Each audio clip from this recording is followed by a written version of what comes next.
Voltamos com o Mobiliza, que hoje fala de democracia e as manifestações populares. E reforçamos o convite para que você deixe o seu comentário na nossa página do Facebook. O endereço é facebook.com/mobilizatve. E no final do segundo bloco a gente encerrava, então, né, professor, fazendo questionamentos e retomando toda essa discussão do tema do programa. Exatamente. O que eu gostaria de falar para complementar, inclusive, o que o professor Rodrigo Gonzalez citou no bloco anterior, Leandro, é o seguinte, que a gente tem aqui alguns autores que pensam nessa sociedade multifacetada. Então, por exemplo, assim, tem o Antônio Negro e o Michael Hard, né? Eles são sociólogos, trabalham na Universidade da Califórnia, em Berkeley. Eles escreveram 2 livros, né? Um chamado Império, de 2001, Multidão, de 2005. Né? O Império eles consideram como, não o Império como Estado Nacional, mas sim os grandes conglomerados econômicos e empresariais mundiais que eles ditam as regras para o Estado-nação, né? E que o Império ele acaba estando num estado de guerra permanente, que aí até complementa aquilo que o professor estava falando antes, sobre o público em si, né? Então, assim, está na mesa do bar, quando todo mundo é amigo, um vota num lado, outro vota no outro, batem boca um pouquinho, acabou, estão tomando uma cerveja, sai abraçado. Mas na rede o estado de guerra permanente não termina nunca, né? Inclusive a gente pode perceber hoje pelo discurso como houve o lado que não saiu vencedor, continua em campanha, continua tentando lançar hipóteses, por exemplo, impeachment, a corrupção e assim por diante, né? Embora a eleição já tenha sido consumada, isso faz parte do que seria o estado de guerra permanente. Os militantes dos dois lados, fãs ou não, pessoal mais politizado ou menos politizado, ou ativistas para causas específicas que abriram seu voto, eles nas redes sociais se manifestam ainda como se estivessem em campanha, como se a eleição não tivesse ocorrido ainda. E isso é a característica, isso é a característica da própria internet, nesse sentido de o sujeito se sentir mais corajoso, ou ter essa audácia para manifestar sua posição com mais veemência? Não exatamente ter mais coragem, né? É porque simplesmente o ambiente propicia que ele não pare nunca de se manifestar da maneira como ele bem entende.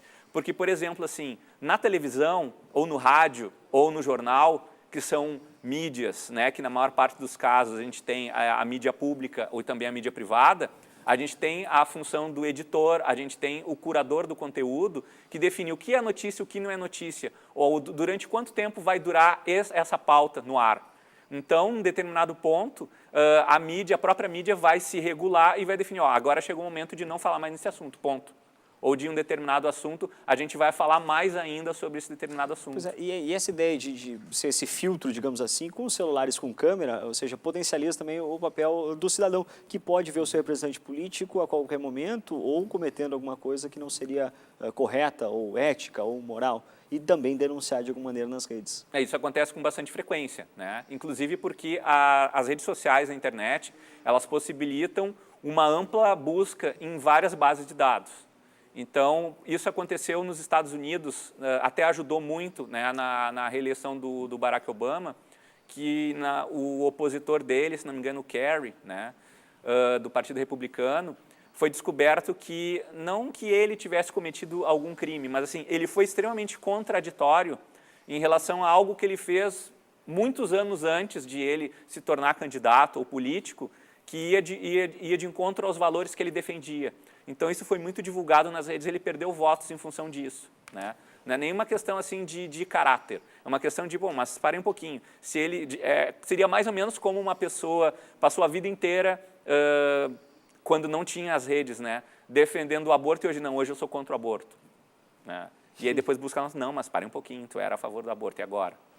Essa ideia de pesquisar um pouco o histórico dos candidatos, como se busca em relação a determinadas empresas para comprar um produto online, isso fortalece também essa participação, a escolha, o poder de decisão do eleitor? Eu acho que existem 2 pontos a ser considerados. Esse foi um debate recente, importante na França, quando surgiram escândalos referentes à separação do presidente François Hollande, de justamente alguém com um celular ter captado ele com uma motocicletazinha saindo escondido do apartamento da namorada. Uma relação imprópria, né, para retomar o... Não era nem imprópria, o problema era que, era um problema dele com a mulher dele, claro, ou seja, da qual ele estava separado. Mas a discussão era, a vida privada dos nossos políticos é um problema nosso ou não é um problema nosso? Ou seja, até que ponto nossos dirigentes têm direito a ter uma vida privada ou a vida dele tem que ser escancarada? O modelo norte-americano é de que o presidente vive numa caixa de cristal. Ou seja, o que ele comeu de manhã é notícia. A tradição europeia é uma tradição de respeito ao espaço privado. Diz o seguinte, não, me interessa como ele governa. O que ele faz dentro de casa é a vida dele e cada cidadão tem direito à sua privacidade. Nós ainda não decidimos muito que modelo nós queremos no Brasil. Nós cada vez mais, digamos, vamos para o campo, digamos, norte-americano. Existiu, inclusive, um debate recente no Supremo Tribunal Federal sobre a questão, digamos, das biografias de artistas. Até que ponto alguém pode ou não escrever uma biografia de uma pessoa sem ter autorização dela, que é basicamente isso, ou seja, que direito uma pessoa tem à sua vida privada e que direito os meios de comunicação têm de explorar isso. Agora, um outro elemento, quando a gente vai para o campo político, tem que ser levado em conta, como se falava aqui no caso do Obama, cada vez mais, pelo menos na rede social, a eleição é um processo que nunca acaba. Ela não tem começo e fim. Por quê? O próprio Obama, quando ganha a eleição de 2008, ele nunca desmobilizou a sua rede de campanha. A sua página, o seu Twitter, a sua postagem de vídeos continuou lá, contínua, como se ele continuasse na campanha. O que parou é a campanha externa, digamos, de mídia contratada e tal. De que forma isso vai ser adaptado ao caso brasileiro ainda é discussão, porque nós temos um problema todo de discussão de regulamentação do uso dessa mídia. Mas é provável que a gente vá nesse mesmo caminho, ou seja, que o processo eleitoral não termine com a eleição. Ele simplesmente termine para as estruturas institucionais, presidência, Congresso, etc., mas na rede o debate continue como se fosse a prévia inicial do início da próxima campanha, da próxima eleição. Ou seja, um debate permanente e um duelo, então, dentro das redes. Né? Esse próprio debate que agora se fala, digamos, com às vezes algum tom mais ácido, outro tom menos ácido, felizmente nós temos uma institucionalidade sólida no Brasil e eu não acredito, então, digamos, que esse discurso golpista que me assustou, militar, inclusive, digamos, de ver gente com cartazes de intervenção militar nas ruas. Ou seja, quem faz uma coisa dessas não sabe o que foi o governo militar no Brasil. Ou seja, é um atestado de ignorância sobre o nosso passado histórico. Só o cenário democrático permite esse tipo de manifestação também. Mas, felizmente, estamos em democracia e é possível esse tipo de manifestação.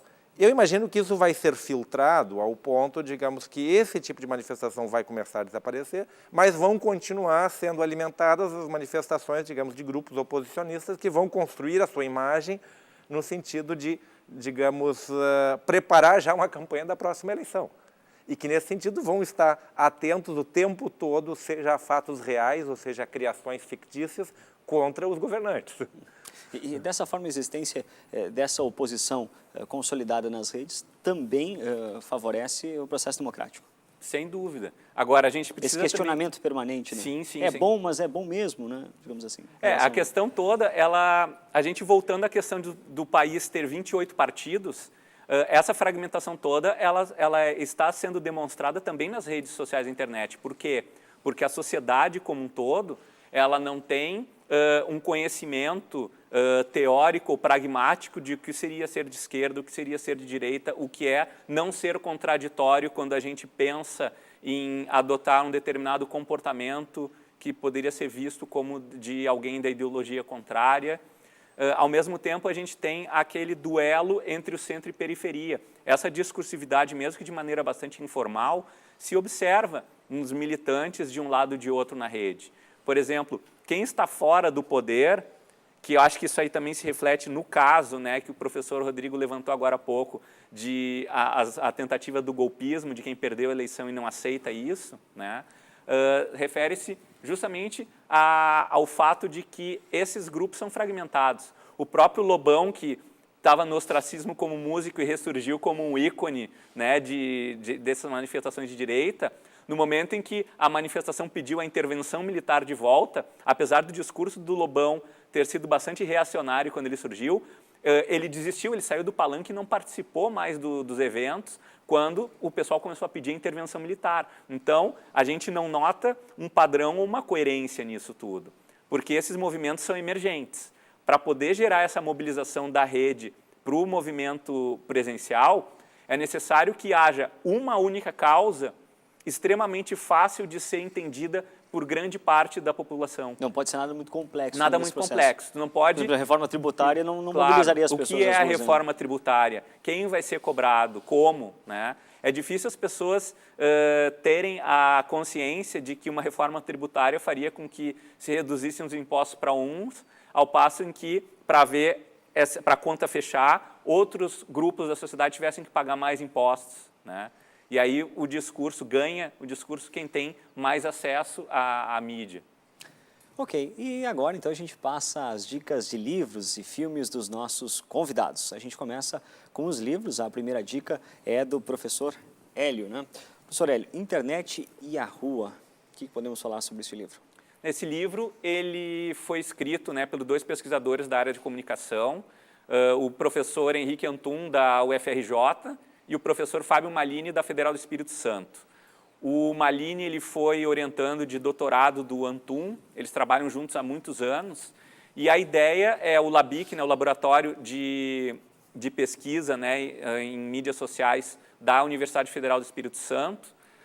Ele procura, nessa nossa cultura do banco de dados, ele agrega todas as palavras ou hashtags que são citadas, principalmente a grande parte das pesquisas é feita com capas de revistas em função da sua cor e também do Twitter, né, o discurso das pessoas no Twitter. Então, uma palavra-chave, ela pode ser utilizada para identificar um determinado grupo, uma determinada ideologia, uma determinada causa, e os grafos que são desenhados pelo computador, eles podem identificar aonde pessoas e essas palavras se juntam por grupos de interesse. Aonde a gente pode fazer com que haja uma intersecção entre ideologias que seriam antagônicas e até que ponto elas estão completamente isoladas e não conversam entre si.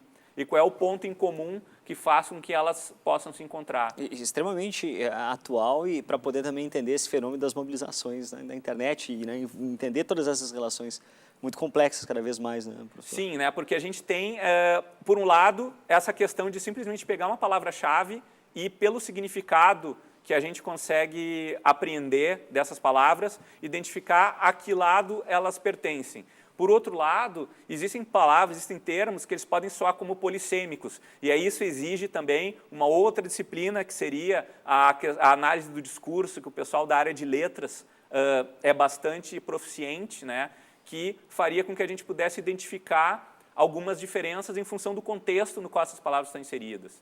Então, uma ciência precisa da outra nesse caso. Bom, também é fácil de encontrar, a dúvida que as pessoas às vezes podem ter na internet, livrarias, é um livro mais Sim, esse livro, a gente digitando Internet à Rua, Antum e Malini no Google, é muito fácil de encontrar. Inclusive, esse livro, ele é editado pela editora Sulina, que é aqui de Porto Alegre, então a gente encontra ele com relativa facilidade. E a dica do professor Rodrigo é uma dica de um livro em inglês, né? An Easy Burden, Deceiving Writings and Movement, Transformation of America. Esse livro, digamos, embora eu tenha usado o livro, que são as memórias de Andrew Young, um dos militantes que esteve ao lado de Martin Luther King no processo de luta pelos direitos civis dos Estados Unidos, é mais um símbolo de uma temática para a qual existem vários livros. Do ponto de vista já que falamos tanto de rede, de encontrá-lo, é fácil de encontrá-lo hoje para download em livrarias internacionais como a Amazon e outros, ou para compra, digamos, física pelo correio. As bibliotecas das nossas universidades aqui, felizmente, têm exemplares, mas eu acho que, fundamentalmente, a temática do livro é o ponto importante, que é o relato de um processo que durou, digamos, mais ou menos 10, 15 anos nos Estados Unidos, com uma ampla mobilização da população no sentido de conquista de direitos.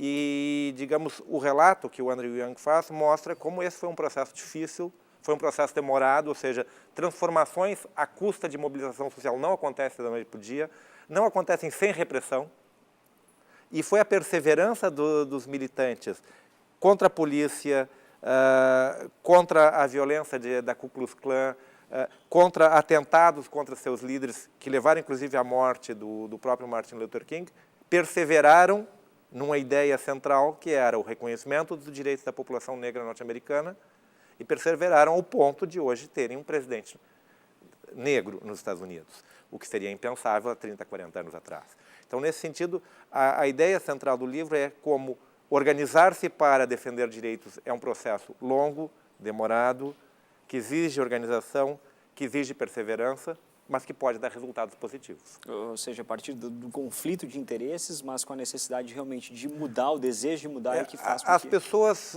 se nós formos analisar, como o Andrew Yang mostra, digamos, o processo de construção do movimento, as pessoas não estavam todas igualadas simplesmente em algo comum. Não, elas abdicaram de divergências para lutar por algo comum.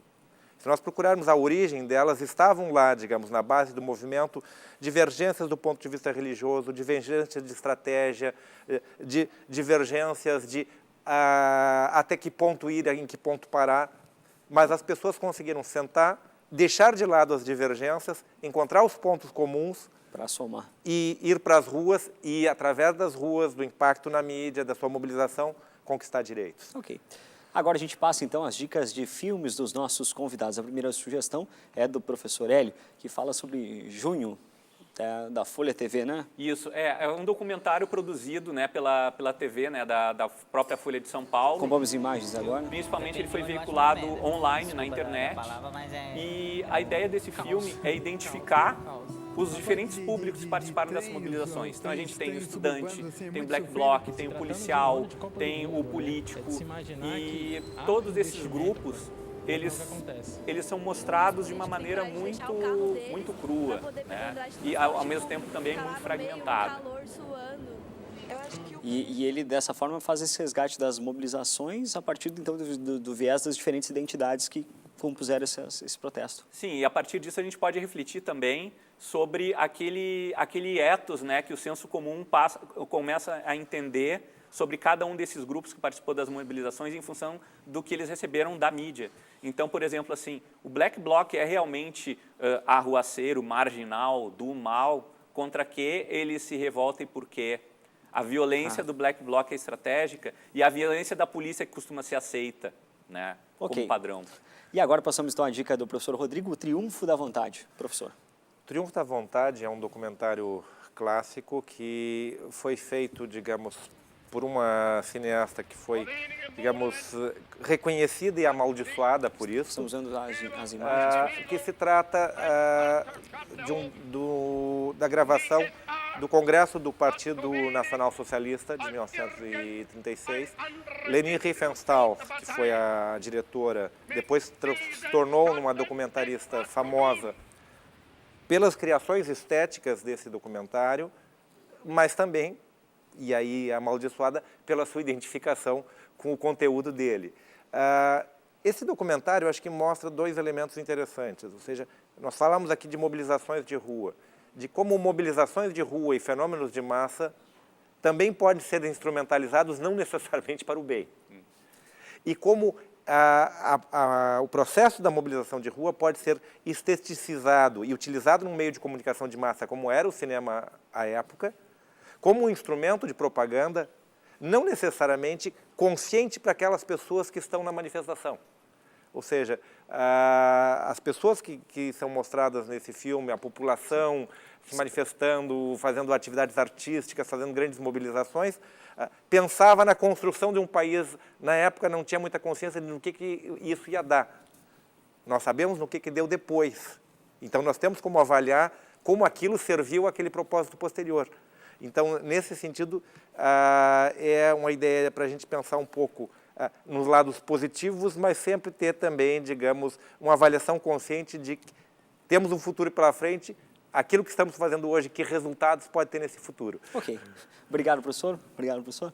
A gente agradece então, a participação dos nossos convidados. Obrigado pela audiência de você aí de casa. Lembrando que Mobiliza vai ao ar todas as terças-feiras, às 8 da noite, com reprises aos sábados, às 2 da tarde. Até a próxima edição.